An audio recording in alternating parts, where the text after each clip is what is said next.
하나님께서는 사도 요한에게 일곱 교회에 대한, 일곱 교회를 향한 메시지를 전하십니다. 그리고 사도 요한을 천국의 보좌로 부르시는데요. 요한은 부름과 함께 즉시 성령님을 통해 하늘의 모습을 보게 됩니다. 하늘에는 하나님의 보좌가 있었습니다. 그리고 주변에는 24명의 장로들이 앉아 있고요. 함께 보시겠습니다. 요한계시록 4장 1절부터 11절까지입니다. 성도님들께서 한 소절씩 읽으시면 설명을 드린 뒤에 설교 말씀을 전하도록 하겠습니다. 요한계시록 4장 1절부터 11절까지, 요한계시록 4장 1절부터 11절까지입니다. 자, 그러면 4장의 1절을 성도님, 요한계시록 4장 1절부터 11절까지입니다. 자, 그러면은 4장 1절을 성도님들께서 읽겠습니다. 이후에 내가 보니 하늘에 문이 열렸는데 내가 전에 네팔소리 같이 들었던 그 첫 음성이 내게 말하기를 이리로 올라오너라. 내가 이후에 마땅히 될 일들을 내게 보이겠다라고 하였다. 요한은 하늘에 열린 문을 봅니다. 그리고 하나님께서는 요한을 부르십니다. 하늘로 올라오라고요. 그리고 요한은 성령님을 통해 하늘로 올라가는데요. 자, 다음 2절. 내가 즉시 성령 안에 있게 되었는데 보아라, 보좌가 하늘에 놓여 있고 그 보좌 위에 한 분이 앉아 계셨는데, 하늘 위로 올라간 요한은 보좌 위에 앉아 계신 하나님을 봅니다. 자, 다음 3절. 앉아 계신 그분은 벽옥과 홍보석 같았고 보좌를 들은 무지개의 모습이 에메랄드 같았다. 하늘에 앉아 계신 분은 성부 하나님이십니다. 하나님은 마치 보석과 같이 빛나는 모습이라고 합니다. 그리고 주변에는 무지개가 둘러져 있었는데 그 모습 또한 보석과 같은 모습이다라고 하고요. 자, 다음 4절. 또 보좌를 들러 24 보좌가 있었는데 그 보좌들 위에 24 장로가 흰 옷을 입고 머리에 금 면류관을 쓰고 앉아 있었다. 하나님 보좌 주변에는 24개의 보좌가 또 있습니다. 이 보좌는 장로들이 앉아 있는 자리입니다. 장로들은 흰 옷을 입고 금 면류관을 쓰고 있는데요. 자, 다음 5절. 보좌로부터 번개와 유런한 소리와 천국이 나오고 보좌 앞에 7 등불이 타오르고 있었으니 이는 하나님의 7 영이다. 보좌 앞에는 등불 7개가 타고 있습니다. 이 7개의 등불은요, 하나님의 7 영, 교회와 함께하는 하나님의 영입니다. 자, 다음 6절. 보좌 앞에는 수정과 같은 유리 바다가 있고 보좌 중앙과 보좌 주위의 앞뒤에 눈이 가득한 네 생물이 있었다. 보좌 앞에는 수정과 같이 투명한 바다가 있습니다. 보좌 앞과 주변에는 눈이 가득한 네 개의 생물들이 있고요. 자, 다음 7절. 첫째 생물은 사자 같고 둘째 생물은 송아지 같고 셋째 생물은 얼굴이 사람 같고 넷째 생물은 날아가는 독수리 같았다. 네 마리의 생물들은 각각의 형상이 있습니다. 사자와 송아지, 사람, 독수리와 같은 형상입니다. 이 형상들은 하나님의 보좌에 있는 천사들의 형상인데요. 자, 다음 8절. 네 생물에는 각각 6 날개를 가졌고 그 둘레와 안쪽에 눈이 가득하였다. 그들이 밤낮 쉬지 않고 말하기를 거룩하다 거룩하다 거룩하다 전능하신 주 하나님, 전에도 계셨고 지금도 계시고 장차 오실 분이십니다 하였다. 천사는 하나님을 향해 쉬지 않고 다음과 같이 고백을 합니다. 거룩하신 거룩하신 거룩하신 분, 전능하신 하나님, 전에도 계시고 지금도 계시며 장차 오실 분이라고요. 이렇게 생물들이 하나님을 찬양할 때에 24 장로들도 하나님에게 경배를 드리는데요. 자, 다음 9절과 10절. 그 그 생물들이 영광과 존귀와 감사를 보좌에 앉아 계시며 영원 무궁토록 계시는 분께 드릴 때에 24장로가 그 보좌에 앉으신 분 앞에 엎드려 영원 무궁토록 사시는 분께 경배하고 그들의 면류관을 보좌 앞에 던지며 말하기를. 장로들은 자신들이 쓰고 있는 면류관마저도 보좌에 던지며 다음과 같이 말합니다. 우리 다 같이 함께 11절 말씀을 읽고요. 아멘으로 화답하여 요한계시록 4장 말씀을 오늘 우리 각자와 우리 공동체에게 주시는 말씀으로 받도록 하겠습니다. 다 같이 함께 한 목소리로 요한계시록 4장 11절 말씀을 읽겠습니다. 우리 주 하나님이시여 영광과 존귀와 능력을 받으시는 것이 합당하시니 이는 주께서 만물을 창조하셨고 만물이 주님 뜻대로 있으며 또 창조되었기 때문입니다. 라고 하였다. 아멘. 네, 왼쪽에 계신 성도님, 오른쪽에 계신 성도님 함께 이렇게 인사 나누겠습니다. 하나님께서 함께 하십니다. 라고요. 네, 하나님께서 함께 하십니다. 네, 하나님께서 함께 하십니다. 자, 또 이번에는 우리 앞에 계신 성도님, 뒤에 계신 성도님과도 서로 좀 또 뒤로 좀 돌아봐 주시면서요. 네, 눈도 또 마주쳐 주시면서요. 우리 하나님과 함께 합시다. 라고 인사 나눠보겠습니다. 네, 하나님과 함께 합시다. 네, 하나님과 함께 합시다. 네, 하나님과 함께 합시다.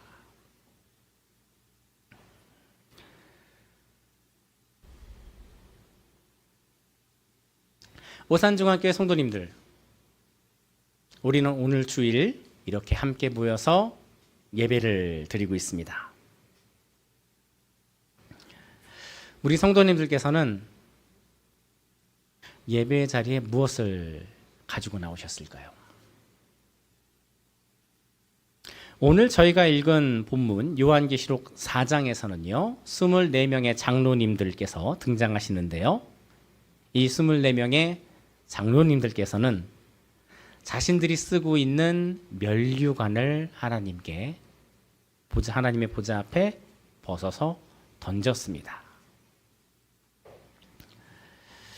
왜 장로님들께서는 면류관을 벗어서 던지셨을까요? 예배의 자리는 내가 받을 수 있는 영광마저 온전히 하나님께 넘겨드리는 자리이기 때문입니다. 모든 만물이 하나님께로부터 왔고요, 다시 하나님께로 돌아가야 합니다라는 고백처럼요.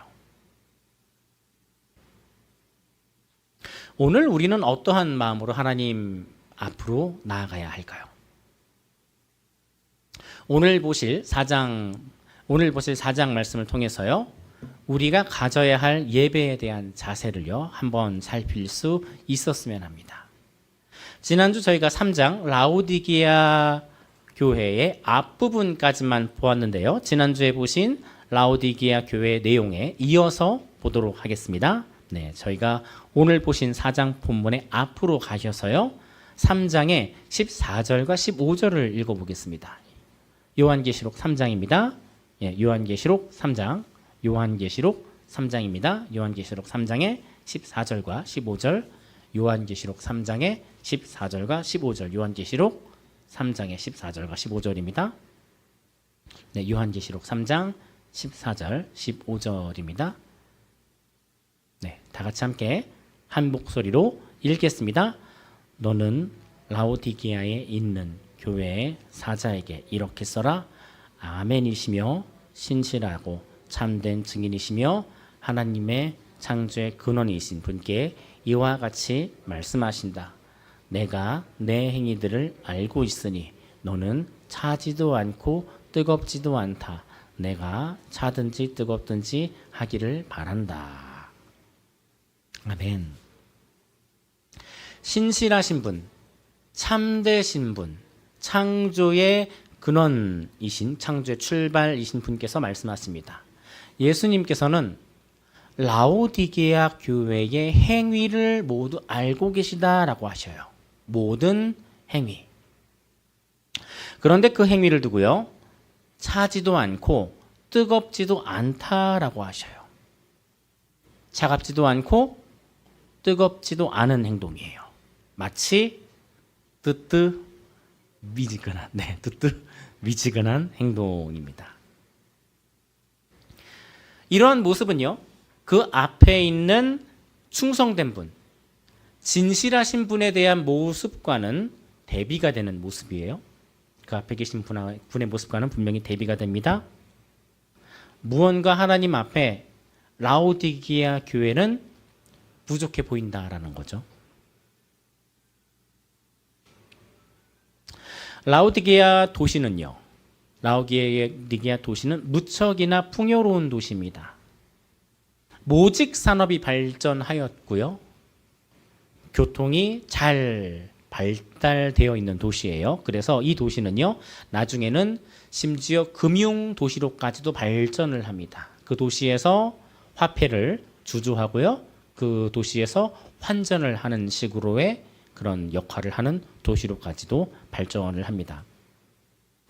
작년 튀르키예 선교 여행을 갔을 때요, 라오디게아 도시를 실제로 조금 방문해 볼 기회가 있었습니다. 당시 도시의 유적을 보면은요, 이 도시가 얼마나 발전한 도시인지를요, 엿볼 수 있는데요.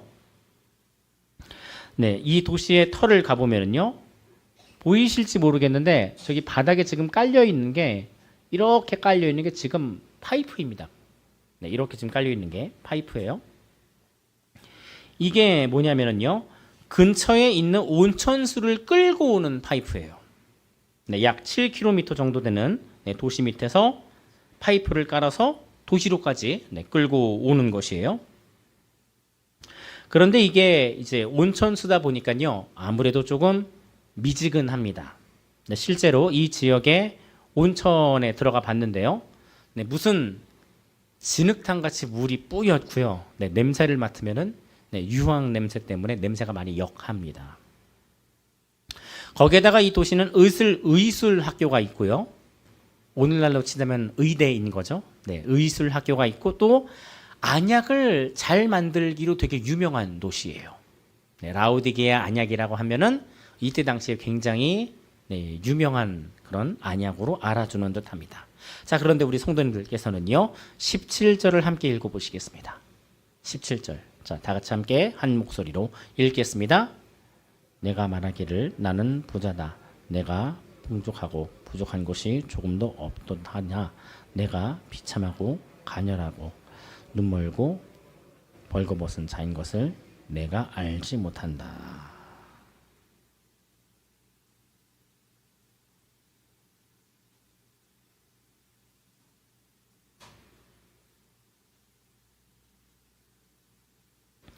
네, 스스로 부유하다라고 여기지만 하나님께서 보시기엔 풍요롭지 않다, 부유하지 않다라고 하셔요. 스스로 약물을 생산하고 옷감이 풍부하지만요, 정작 헐벗은 존재라고요. 안약으로 유명하지만 정작 눈먼 존재라고 합니다. 하나님께서 보시기엔 그렇다는 거예요. 자, 다음 18절 읽어보시겠습니다. 시작. 그러므로 내가 너에게 권고한다. 내게서 불로 단련된 금을 사서 부유하게 사서 하고 흰옷을 사서 입어 너의 벌거벗은 수치가 드러나지 않도록 하여라. 또 안약을 사서 눈에 발라 보게 하여라.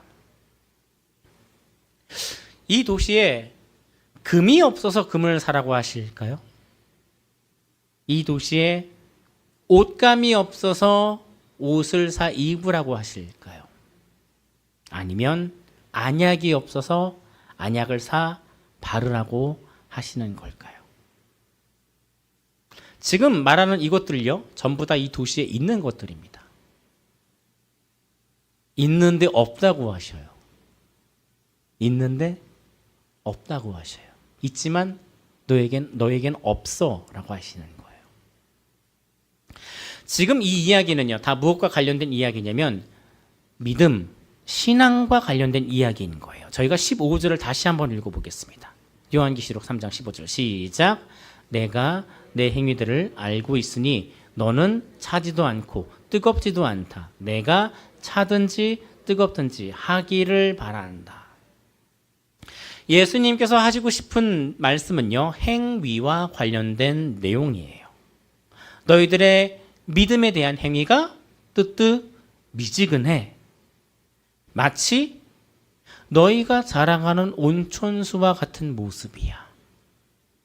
미지근하고 역한 냄새를 풍기는. 자, 다음 16절. 시작. 내가 이같이 미지근하여 차지도 않고 뜨겁지도 않으니 너를 내 입에서 토해내겠다. 너희의 뜨뜻미지근한 믿음이 마치 너희가 자랑하는 온천수처럼 느껴져. 나는 너희들이 자랑하는 온천수에서 풍기는 그 역한 냄새처럼 너희가 나에게 역하게 느껴져. 나는 너희를 지금 토해내고 싶어.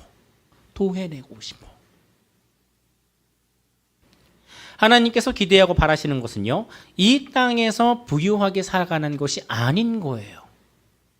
라오디게아는 지금 무척이나 부유한 모습, 부유한 도시입니다. 그렇기 때문에 이 교회도 물질적으로는 굉장히 풍요로운 교회인 거예요. 그런데 지금 그걸 하나님께서 바라신다는 거예요? 아니에요. 하나님께서 지금 그걸 바라신다라는 게 아닌 거예요. 하나님 보시기에 금 같은 믿음, 하나님 보시기에 흰옷과 같은 온전한 행실, 하나님 보시기에 분별할 수 있는 안약과 같은 눈을 바라시는 거예요. 안약을 바른 눈과 같은 눈을요.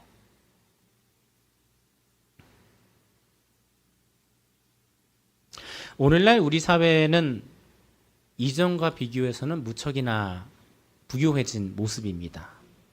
상대적 부에 대한 문제는 있지만요, 저희가 과거, 여기서 과거라고 할 때 저는 1950년대를 말하겠습니다. 네, 과거 50년대 저희가 전쟁을 겪고 난 그 이후의 상황이요. 그 이후의 상황과 비교해졌을 때 저희들은 무척이나 많이 풍요로워졌습니다. 심지어 저희는 그 풍요로움으로 인해서 K-팝이라는 문화적 열매를 맺고 있고, 심지어 이제는 그 문화적 열매와 문화적 유산을 온 지구촌과 함께 나누고 있습니다. 이렇게 우리 사회는 무척이나 부유해진 모습입니다. 그런데 정작 이 부유함이요, 우리를 잡아먹고 있어요. 우리는 오늘날 영적 전투의 대상이 무엇인지를 알아야 합니다. 우리가 삼아야 되는 영적 전투의 대상은요, 적당히라는 믿음이에요. 적당히라는 믿음. 세상과 사회에서 그냥 적당히 살아가면 되지, 적당히 행동하면 되지라는 믿음과 생각이에요.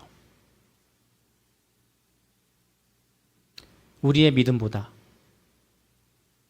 우리의 신앙보다, 우리의 삶과 우리의 직업과 우리의 사업과 우리의 비즈니스가 우선이 되는 삶이요.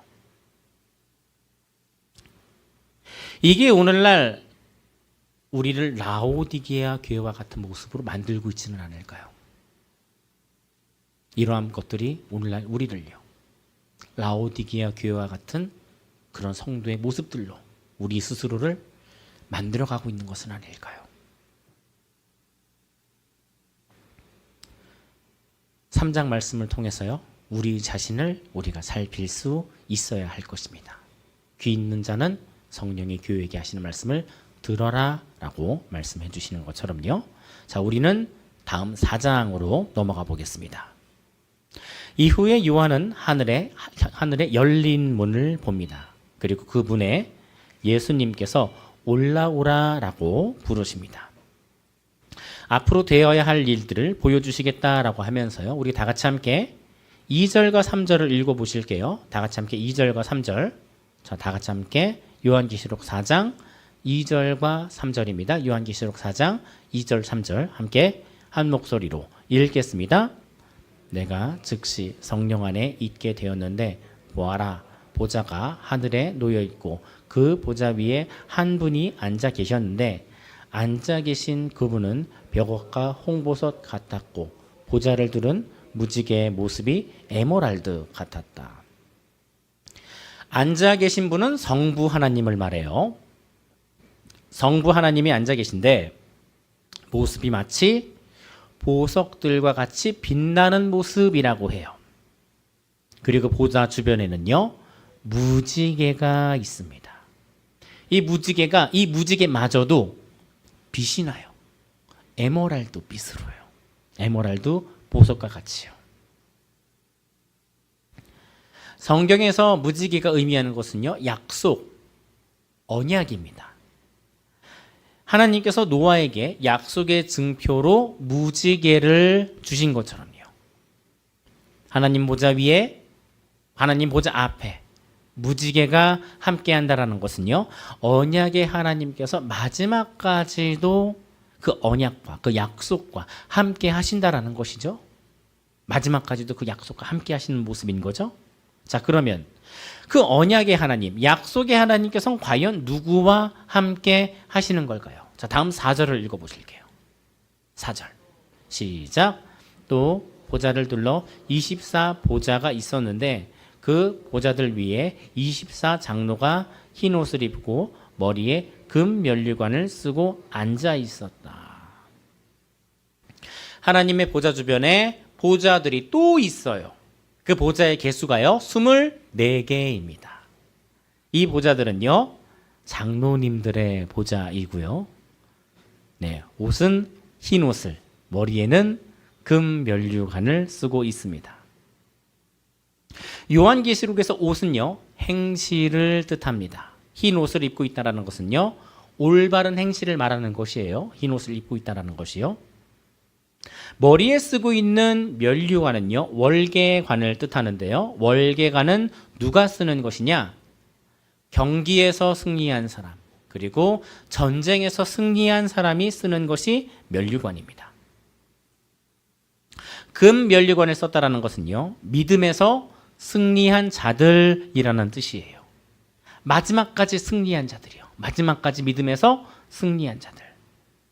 자, 그러면 이 24 장로님들은 과연 누구실까요? 네, 누구실까요? 그리고 왜 하필이면 24명일까요? 이와 관련해서 이제 많은 목사님들께서 생각하시는 게 구약의 12지파에 대한 대표와 신약의 12사도와 사도가 함께 다스리는 것이 아닐까라고 생각을 합니다. 나중에 요한계시록 21장을 가보면요, 새 예루살렘의 성 모습이 등장을 하거든요. 네, 그런데 이 예루살렘의 성의 모습이요, 사방 네 귀퉁이에 각 이제 사방면마다요, 각각의 문을 3개씩 해서 총 12개의 문을 해놓습니다. 그런데 이 문을 보면은요, 문의 위에는 이제 이렇게 문이 있으면 문의 위에는 무엇이 적혀 있냐면 각 문마다 지파의 이름들이 적혀 있습니다. 그리고 또 이제 이 성에 보면은요, 각 귀퉁이마다 12개의 기초석이 있다라고 하는데요. 우리로 치자면은 주춧돌인데, 이제 이 시대 때는 보통 이른바 이 주춧돌 기초석을 어디에 두냐면요, 건물의 모서리에다가 둡니다. 그래서 기초석을 모서리에다가 먼저 자리를 잡고서는, 그러고 난 다음에 그 모서리를 기준으로 벽을 이제 쌓아가는 식의 구조인 거죠. 그런데 이러한 기초석이 12개가 있다라는 거예요. 그러면 이 기초석에는 또 무엇이 적혀 있느냐? 12사도들의 이름이 적혀 있다라고 요한계시록 21장에 나타나 있습니다. 이렇게 보면은요, 예루살렘 성에는요, 구약의 성도들도 있고 신약의 성도들도 있는 거예요. 그래서 이 24 장로가 구약의 12지파와 12지파의 대표와 신약의 12사도가 함께하는 모습이 아닐까라고 생각을 하는 거죠. 자, 다음 5절을 읽어보시겠습니다. 4장 5절입니다. 네, 시작. 보좌로부터 번개와 요란한 소리와 천둥이 나오고 보좌 앞에 7 등불이 타오르고 있었으니 이는 하나님의 7영이다. 하나님께서는 그냥 보좌에 앉아 계시는 것이 다가 아닙니다. 하나님의 보좌로부터요, 끊임없이 번개와 우레와 천둥이 들려오고 있습니다. 번개가 우레소리가 들려오고 천둥이 끊임없이 보좌에서부터 치고 나옵니다. 이러한 모습은요, 구약에서 여호와 하나님이 성막 가운데 임하실 때의 모습과도 비슷해요.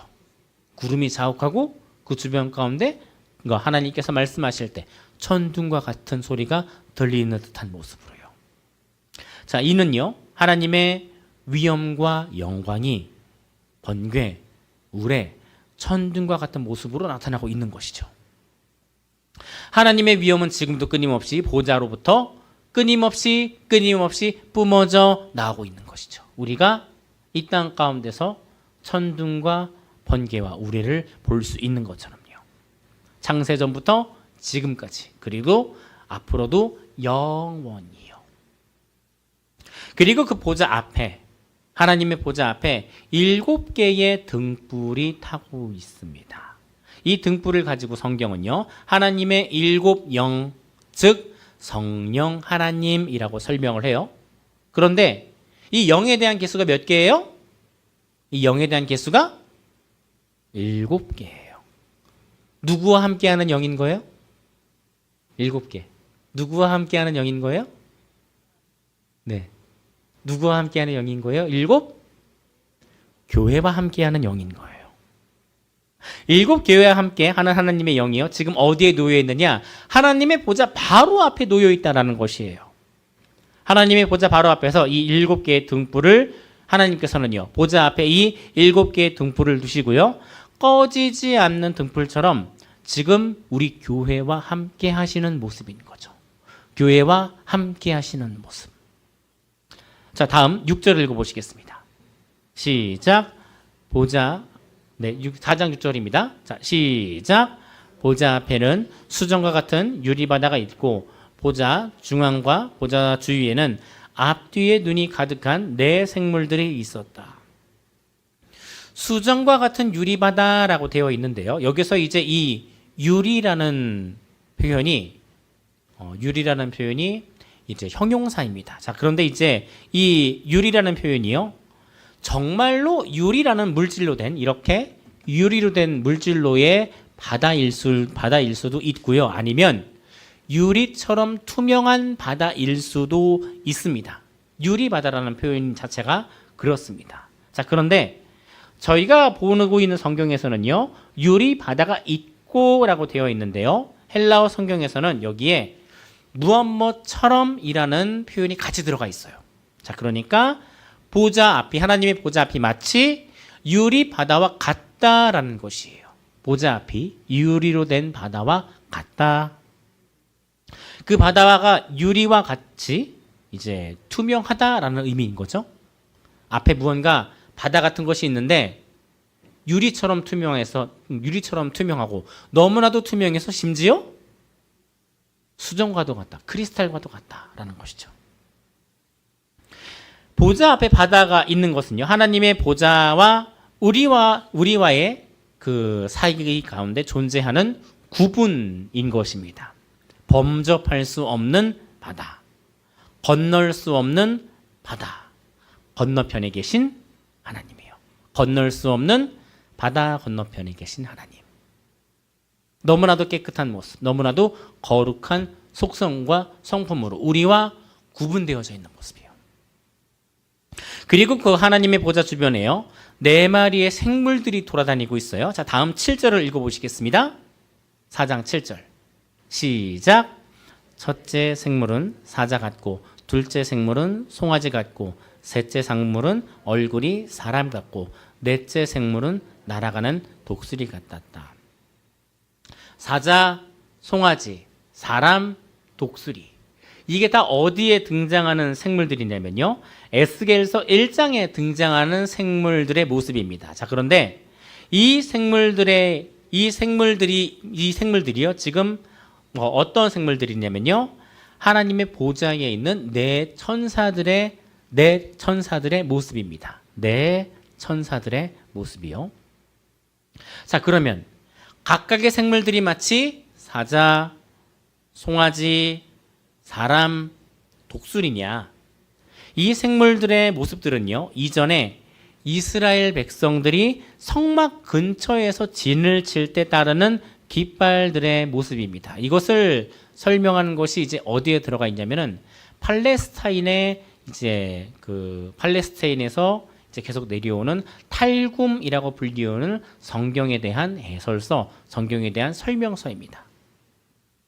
당시 이제 민수기 2장에 대한 설명을 두고요. 민수기 2장 가운데 이스라엘 백성들이 사방면에 진을 칠 때 이제 각각 이러한 형상들의 깃발을 들고 진을 쳤다라는 설명이 이제 그 탈굼 가운데 들어가 있는데요.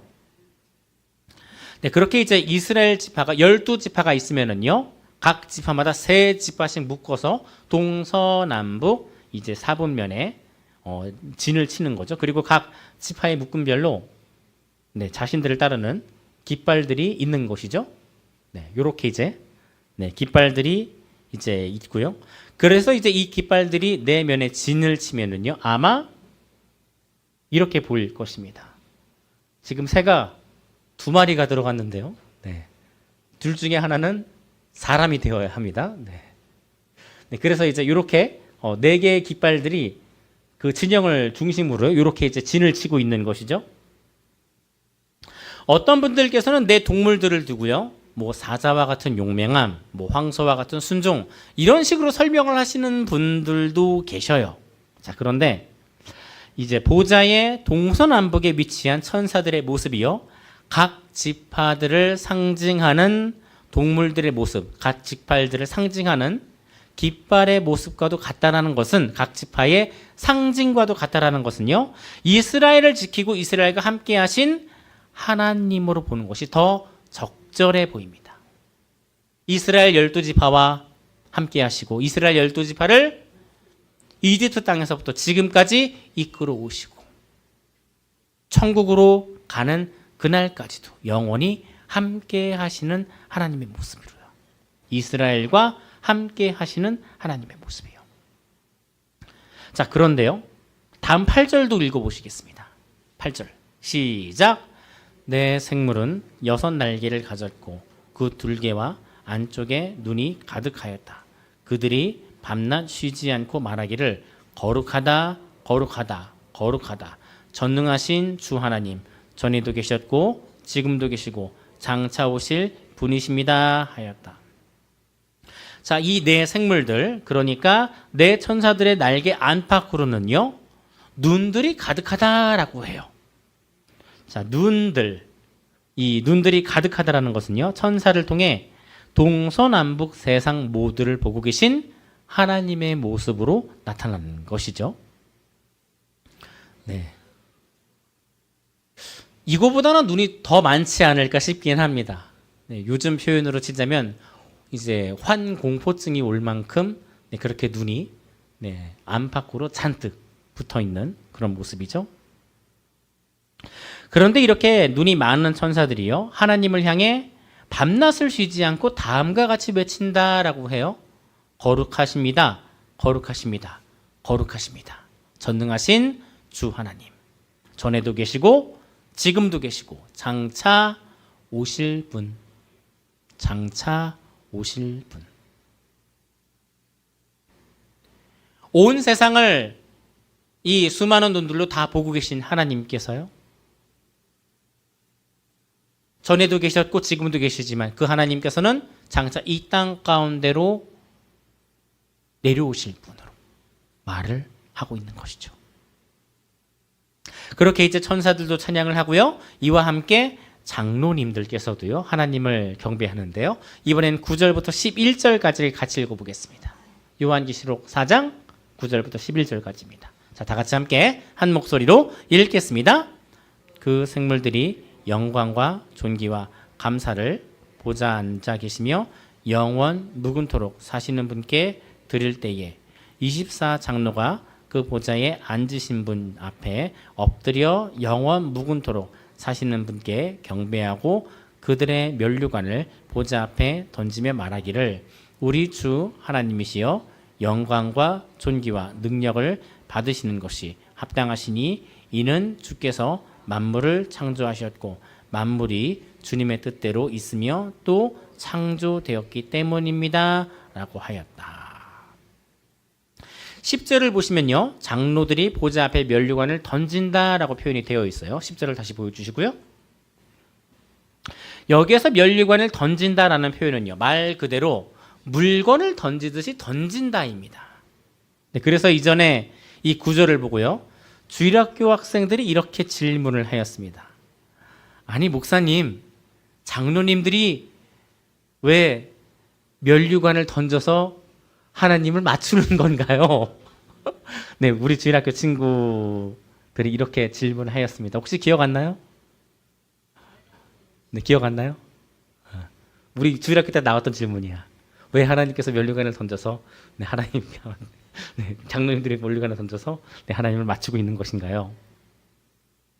한번 저희가 생각해 보시겠습니다. 왜 면류관을 보좌 앞에 던진다라고 표현했을까요? 왜 면류관을 보좌 앞에 던진다라고 표현했을까요? 자, 첫 번째, 던진다라는 표현은요, 완전한 포기입니다. 가만히 놔둔 것은요, 이렇게 가만히 놔둔 것은요, 다시 집을 수 있습니다. 자, 하지만 하나만 던져보겠습니다. 앞으로 던진 것은 다시 집기가 어렵습니다. 앞에다 집어 던졌으니까요. 집으려면은 내려가야 합니다. 이것은 완전한 포기를 뜻합니다. 24 장로님들이 하나님을 경배하는 그 마지막 순간, 마지막 자리 가운데서마저 장로님들은 본인들이 받을 수 있는 영광과 본인들이 받은 면류관마저도 완전한 포기를 합니다. 완전한 포기에 대한 고백을 해요. 면류관이 의미하는 것이 무엇이냐? 지금까지 이 장로님들께서 평생토록 살아온 그 삶에 대한 열매입니다. 평생토록 살아온 그 순간순간의 믿음에 대한 결단과 믿음에 대한 고백과 결단과 순종에 대한 그 열매에 대한 그 열매로 나타난 표현이 바로 이 금 면류관인 거예요. 그런데 그러한 것마저도 지금 장로님들께서는 어떻게 하셔요? 포기를 하고 있는 거예요. 자, 두 번째. 던진다라는 표현은요, 가볍게 여기겠다라는 의미입니다. 귀한 것을 던질 수 있을까요? 네. 감히 제가 용기 있게 이 자리 가운데서 이것을 제가 가지고 있는 핸드폰을 던질 수 있을까요? 던질 수 없습니다. 가볍게 여길 수 없기 때문입니다. 그런데 지금 장로님들께서는 어떻게 하셔요? 면류관을 가볍게 여기시는 거예요. 가볍게 여기시니까 그 앞에다가 던질 수 있는 거예요. 던진다라는 표현이 이렇게 무섭습니다. 던진다라는 표현이 이렇게 무서워요. 지금까지 살아온 모든 것으로 인해서 얻은 최종적인 열매마저도 하나님 앞에서는 어떻게 여기겠다라는 거예요? 가볍게 여기겠다라는 거예요. 가볍게 여기겠다라는 거예요.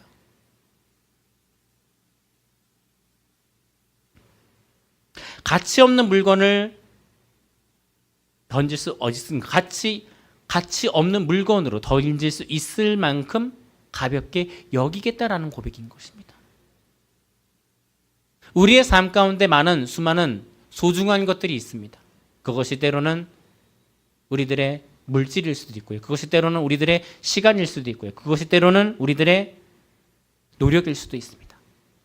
그것이 때로는 지금까지 살아온 것으로 인해 얻어질 수 있는 명예일 수도 있고요. 그것이 때로는 우리가 가지고 있는 여러 가지 것들일 수 있습니다. 어쩌면 그것들 중에는 우리들의 자녀가 포함되어 있을 수도 있습니다. 그런데 적어도 하나님 앞에서만큼은 이 모든 것들을 가볍게 여길 수 있어야 된다는 것이죠. 우리들의 고백 가운데서요. 오직 하나님의 영광을 말할 때요. 오직 하나님의 영광만을 드러내겠다라고 말할 때요. 우리들은 그 외의 것들을, 하나님 외의 것들을 우리가 다 가볍게 여기겠습니다라는 고백이 되는 것이죠. 자, 세 번째로요. 던진다라는 표현은 적극적인 행동입니다.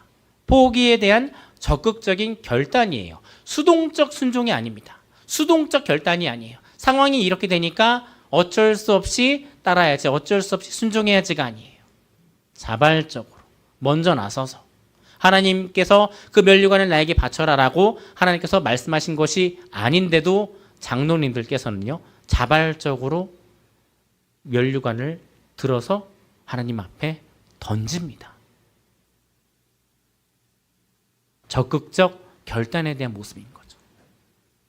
하나님께서 우리들에게 요구하시는 신앙생활의 모습인 거예요. 우리들에게 무엇이 있어야 된다는 거예요? 적극적인 결단이 있어야 된다는 거예요. 매 순간순간마다 우리들의 믿음과 우리들의 삶에 대한 선택이 있을 때, 우리들에 대한 믿음과 다른 것들에 대한 선택이 있을 때, 우리는 그 매 순간순간 속에서 적극적으로 무엇을 선택할 수 있어야 된다는 거예요? 하나님과 우리들의 믿음을 선택할 수 있어야 한다는 거죠. 이것이 성경이 우리들에게 보여주고 있는 예배에 대한 자세입니다. 예배에 대한 자세. 지금 이 자리 가운데서 우리가 하나님 아버지 앞에 예배 드린다는 것은요, 단순히 시간적인 포기, 공간적인 포기에만 머물러 있지 않습니다. 성도님들께서 이 자리 가운데 앉아 있다는 것은 수동적으로 앉아서 내가 그저 찬양 흐르는 대로 따라 흐르고 말씀 들리는 대로 그냥 그저 앉아서 듣겠습니다에 머무는 것이 결코 아니다라는 거예요. 예배 가운데 무엇이 함께 따라온다라는 거예요? 적극적인 결단이 함께 따라온다는 것이죠. 무엇에 대한 결단이에요? 말씀에 내 자신을 비추어 봤을 때의 결단이에요. 말씀을 내 자신에 비추어 봤을 때의 결단. 적지 않은 성도님들께서요, 한 가지 예시를 한번 들어보겠습니다. 참고로 오산중앙교회의 목회 철학은 저희 원로 목사님으로부터 지금껏 무슨 철학이 함께 이어져 오냐면 결코 성도님들에게 헌금에 대한 강요를 하지 않는다라는 게 오산중앙교회의 목회 철학입니다. 그럼에도 불구하고 제가 최근에 이 교회의 재정과 관련해서 여러 가지를 살피면서 보았던 좀 놀라운 모습 중에 한 가지는요, 교회로 헌금해 주시는 헌금의 약 20%는 이제 헌금 항목, 헌금하시는 그 헌금 봉투 기준으로요, 봉투 10개 중에 2개, 100개 중에 20개는 무명 헌금입니다. 그런데 저희 교회가요, 이 무명 헌금이 저희 교회 전체의 헌금의 지분의 50%를 차지합니다. 우리 성도님들께서는 지금 굉장히 적극적으로 성도님들께서 가지고 계신 물질에 대한 것들을 포기하는 것으로서 하나님 아버지 앞에 신앙에 대한 고백을 하고 계신 거예요. 그만큼 성도님들 가운데, 우리 교회 성도님들 가운데 많은 성도님들께서는요, 물질에 대한 자유함으로써 하나님 아버지 앞에 자유함을 누리고 계시다라는 것이죠. 이것은 비단 한 가지에 대한 예시만이 아닙니다. 물질에 대한 것뿐만 아닙니다.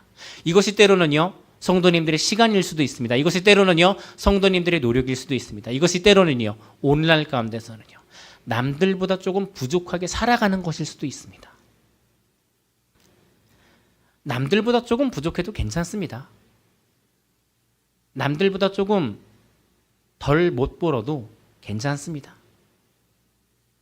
그것이 세상 가운데서 우리를 무시하는 그런 처지일 수 있을지언정 하나님 앞에서는 그 모습이 부요한 모습입니다. 그것이 우리들의 신앙과 관련된 문제라면요. 우리들의 신앙과 관련된 문제를 두고요, 우리가 조금 더 부족하게 사는 것이 우리들에게 더 믿음에 있어서 풍요로운 것이라고 한다면요, 그것이 하나님 아버지 앞에 더 부요한, 풍요한 자로서 살아가는 선택인 것이죠. 그리고 그러한 선택을 가지고선, 그러한 선택과 함께 바로 이 자리, 예배의 자리에 나오게 될 때 이 자리를 통해서 하나님께서 우리들에게 무엇을 주신다는 거예요? 우리들에게 성령의 충만함을 더해 주시고요, 그 충만함 가운데 우리들의 마음 가운데 기쁨을 더해 주시고요. 그렇기 때문에 이 예배의 자리는 우리들에게 훨씬 더 풍요롭고 즐겁고 기쁨의 자리로 나타나게 되는 것이죠. 예배의 자리가 기쁨의 자리가 된다는 것은 단순히 이 자리가 재미있고 즐겁습니다에 대한 의미에 머무는 것이 아닙니다. 예배의 자리가 기쁨의 자리다라는 것은요, 하나님께서 우리와 함께 하신다라는 확신과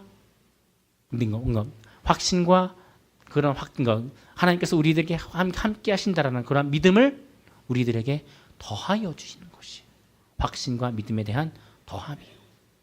하나님께서 나와 함께 하신다라는 확신, 하나님께서 나와 함께 하신다라는 믿음, 내가 너와 함께 한다, 내가 너를 지킨다, 내가 너를 돌본다. 아무리 이 세상이 환난으로 가득 찬다라도 아무리 이 세상 가운데 환난이 가득 차고 넘친다고 하더라도 나는 너와 함께하고 나는 너를 지킬 것이다 라는 확신이요. 그 확신을 가지고 살아가실 수 있는 우리 모두 되실 수 있기를 예수님의 이름으로 축원합니다.